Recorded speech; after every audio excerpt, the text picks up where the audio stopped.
Start. यह चिंताजनक है कि विमानों में बम रखे जाने की झूठी सूचना देने वाले बेलगाम दिख रहे हैं। लगातार तीसरे दिन जिस तरह विमानों को बम से उड़ाने की धमकी दी गई, उससे यही साबित होता है कि ऐसा करने वालों का दुस्साहस बढ़ा हुआ है।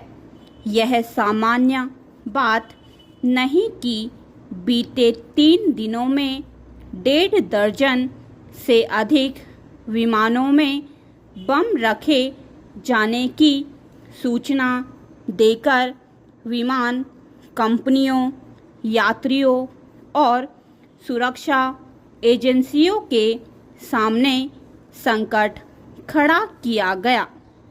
इनमें से कई विमान अंतर्राष्ट्रीय उड़ान पर थे। जब किसी विमान में बम रखे जाने की सूचना दी जाती है, तब उसे तुरंत निकटवर्ती हवाई अड्डे पर उतारकर इसलिए गहन जांच की जाती है कि कहीं धमकी सही ना हो। इसके चलते विमानों का संचालन तो प्रभावित होता ही है। हवाई यात्रा को लेकर लोगों के मन में आशंका भी उपजती है।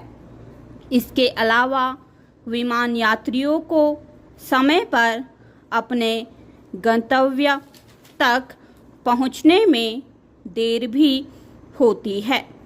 स्पष्ट है कि इस तरह की घटनाओं को गंभीरता से लेना होगा। यह मानने के अच्छे भले कारण हैं कि एक के बाद एक विमानों में बम रखे जाने की झूठी सूचना देने का सिलसिला इसीलिए कायम है क्योंकि ऐसी सूचनाएं देने वालों पर शिकंजा नहीं कसा जा पा रहा है। क्योंकि विमानों को उड़ाने की धमकी देने के मामले में छत्तीसगढ़ से एक संदिग्ध को हिरासत में लेने के बाद भी ऐसी और धमकियां सामने आई।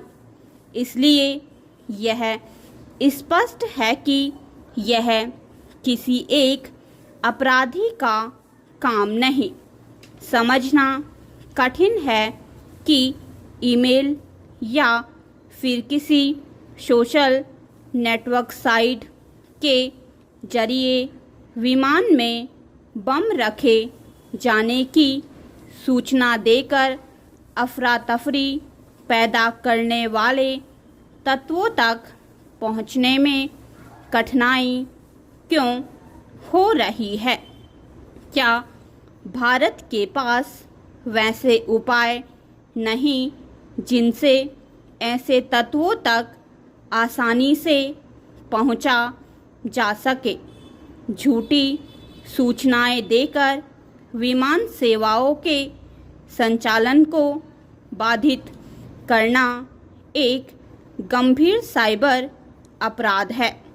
यह ठीक नहीं कि हमारी एजेंसियां किस्म किस्म के साइबर अपराधों से सही तरह से नहीं निपट पा रही हैं।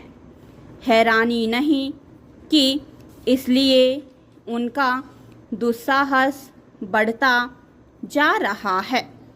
इसकी अनदेखी नहीं की जा सकती कि कुछ समय पहले स्कूलों, अस्पतालों, संग्रहालयों आदि में बस बम रखे जाने की झूठी सूचनाएं देकर लोगों और साथ ही सुरक्षा एजेंसियों को त्रस्त किया गया था।